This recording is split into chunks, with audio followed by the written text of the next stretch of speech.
Someone's asking about one of the driver assistance settings. Everyone hates the beeping that you get when the car exceeds the speed limit. You can turn that off, or there is a function where you can turn down the volume. So just to show you what I mean.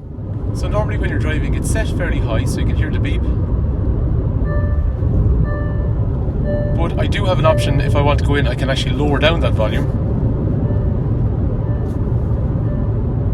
So if you're not familiar with that, basically, you can manipulate the level of the volume. If you want to access that particular menu, what you're going to do is go into the screen, scroll across into settings down here. Then we're going to go into sound, and then we're going to, on the left hand side, scroll up, and you're looking for driver assistance volume. And then in the top of that, then you'll see a little slider for whether you want it to be loud or not so loud. But it's set loud as a default from the factory. Anyway, what the customer's asking basically is if it's set loud, if they go in and actually reduce it. So in this case, it would have been set at 2 from the factory.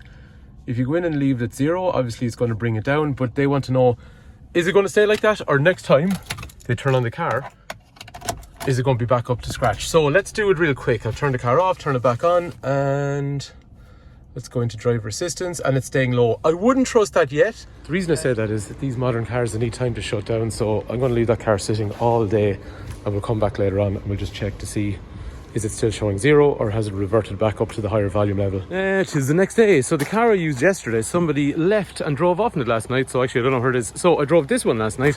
It's got the exact same functionality. When I was driving home, I turned it onto the low setting. And then I got back into it this morning, and so I've done a couple of hours driving in this car at this stage, and yes, the sound, in fairness, does stay on the lower level. So from the factory, it'll sit at 2, but for speed warnings, when I turn it back down to 0, it does reduce the volume, and it reduces it permanently. So it's one of the few things that actually works permanently rather than having to reset it every time you start the car. Thanks for watching.